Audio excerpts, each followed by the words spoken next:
What happens when a man has everything? A thriving business, a beautiful other woman, and a pregnant wife he treats like a piece of furniture. Marcus Hale was that man. He stood in the center of New York's most prestigious gala, ready to accept the Entrepreneur of the Decade award. And he chose that night in front of everyone to publicly humiliate his pregnant wife, Sophia, for his mistress. He thought Sophia was fragile. He thought she was nothing. He never once asked who her family was.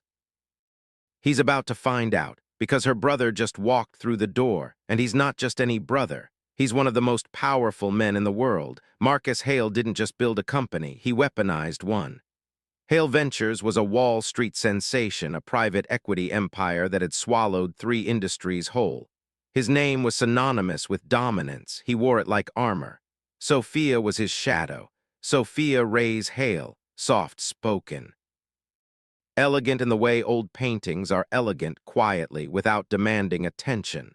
Marcus had met her at a cultural summit in Vienna 5 years ago.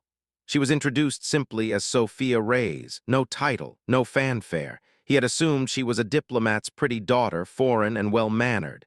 He had chosen her for the same reason men choose certain furniture, because she wouldn't clash with anything. Their marriage was a masterclass in erasure. "Sophia," he would call out, not looking up from his phone. The charity event Saturday. Sit with the bored wives, smile, don't talk about whatever it is you talk about, just look presentable. Of course, Marcus. And that dress from last month, get rid of it. Camille picked something out for you.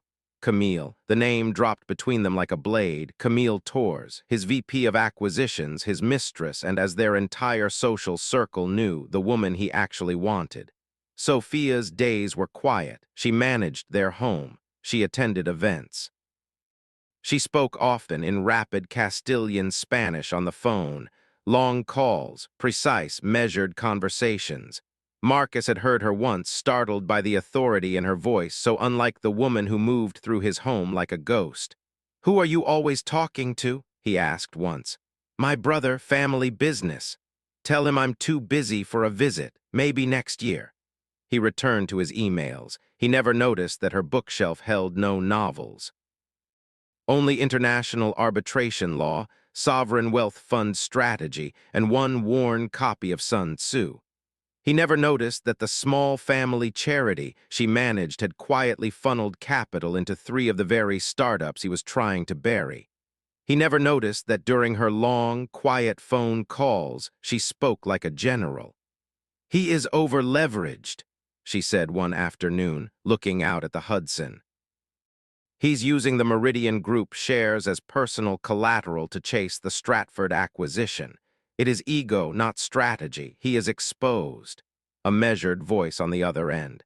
"And the woman, Torres," Sophia's jaw set, "she is feeding him bad intelligence, confirming his bias. He will lose this deal, and he will blame everyone but himself." A pause. "It is almost time, Alejandro. You are certain." "I gave him every opportunity to be the man I believed he was." Her voice was quiet and absolutely final. "He was not that man. Let him have the award. The stage will make the lesson permanent." The night of the gala, the Meridian Grand Ballroom shimmered under 10,000 lights. Marcus gripped Sophia's arm on the red carpet, pulling her into frame the way he'd grab a prop. "Smile," he murmured. "Stand straight. Don't say anything unusual." Sophia smiled. It didn't reach her eyes. Inside, Camille Torres arrived in a gown like liquid copper. She walked directly to Marcus, bypassing the receiving line, pressing a possessive kiss to his jaw. She looked at Sophia exactly once, the way you look at something forgettable, and then looked away. Sophia stood still. She felt the baby move, a long, slow roll beneath her ribs. She placed one hand on her stomach, briefly, then dropped it. "Camille," Marcus said, warm in a way he hadn't been with Sophia in years. "You look extraordinary." "The Stratford deal," Camille murmured. "There's a competing bid." "Anonymous, huge, have you heard of Ray's Capital?" Marcus blinked. "Never a nobody firm, I'll bury them." He turned. Sophia was there, quietly watching. "Go find us drinks," he said. "Marcus, there are servers everywhere." "Sophia." His voice was flat, public, cutting. "Be useful, go." The people around them, senators, journalists, venture capitalists, all saw it. The pregnant woman sent away like an errand. She hadn't taken 3 steps before Marcus, gesturing broadly for the benefit of the mayor beside him, caught her with his outstretched arm. Her glass of water went down the front of her gown. Gasps rippled through the crowd. "God, Sophia," Marcus said loudly, his voice drenched in theatrical exasperation. "Really?" Camille covered her mouth. A laugh escaped anyway. Sophia stood in the center of the room, champagne-soaked, visibly pregnant. Every camera in the room found her. Marcus looked at her and he made his choice. "Go home," he said. "You're embarrassing yourself. This is a professional event." He turned his back. He put his arm around Camille. He walked away. Sophia stood still for 10 seconds. Then she turned, spine straight as iron, and walked not toward the exit, but toward a private alcove near the ballroom's north entrance. 2 men in dark suits materialized from the shadows, flanking her without a word. She pressed one name on her phone. "Alejandro," she said. Her voice was not Amy's whisper. It was a general's command. "Now."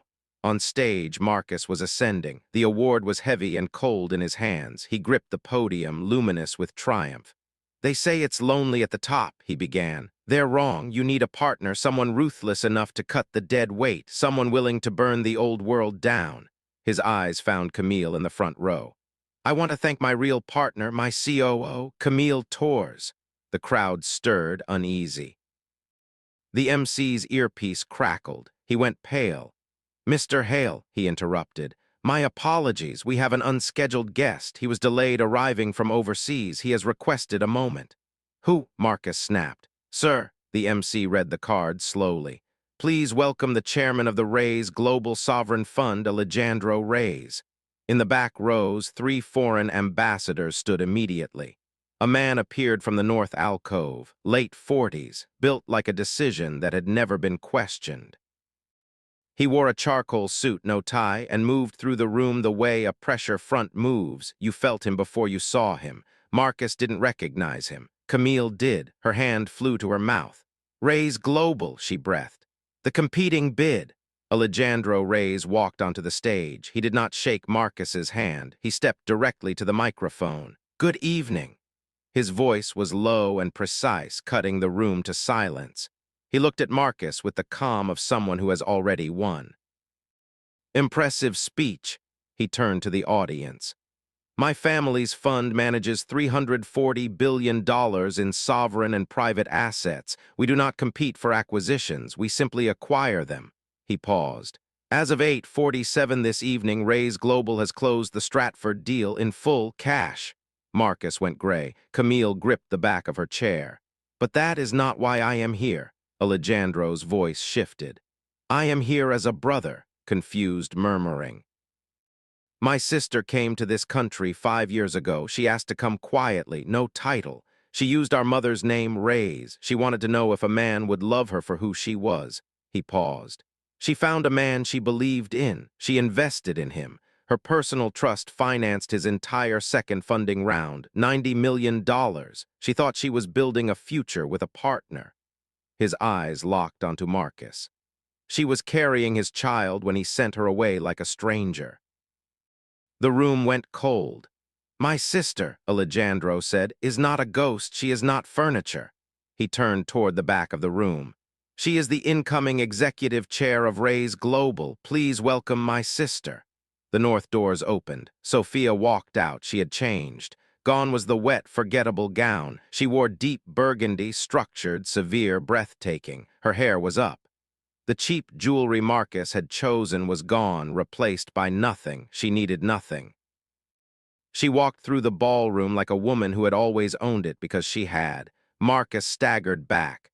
"Sophia." She ascended the stage. She kissed her brother's cheek. She took the microphone. "Good evening." Her voice filled the room. It was the voice from the phone calls, clear as a verdict. "My husband believed I was his weakest asset." She finally looked at Marcus. He was shaking. "You signed a prenuptial agreement you designed to protect yourself from me. Your lawyers were thorough. Mine were better." The morals clause you dismissed as standard language grants me in the event of documented public humiliation, full control of all jointly derived assets. Her chin lifted. Your Series B was my money. That makes me your majority shareholder. As of tonight, I'm calling an emergency board meeting. My first motion will remove you as CEO. My second will restructure the firm entirely. She looked at Camille. Ms. Torres. The Stratford integration you planned is now being handled by our Geneva team. Your services are no longer required. She stepped back from the podium. Enjoy the award, Marcus. You built something real. A pause. I built something better. She handed the mic back, descended the steps, and walked out beside her brother. She did not look back. The press called it the Meridian Reckoning. Marcus lost the company, the penthouse, and his name's value within 60 days. The fraud charges his own sloppy bookkeeping invited did the rest. Camille was blacklisted across 3 industries. And Sophia, 8 weeks later, she delivered a healthy daughter in a private clinic in Barcelona. She named her Catalina. She ran Ray's Global from a glass office overlooking the sea. She built a foundation funding maternal health care across 4 continents. She never spoke bitterly about Marcus. Not once. She had only one thing to say in an interview she gave to Time magazine, the one with her on the cover, daughter in her arms, empire at her back. He thought my silence was surrender, she said. He forgot. The ocean is quiet too, right before the wave. If this story moved you, share it with someone who needs to be reminded quiet is not weak. Pregnant is not powerless. And the woman they underestimate is almost always the one who changes everything. Like this video, drop a comment below and subscribe. We have more stories like this every week. You deserve every single one of them.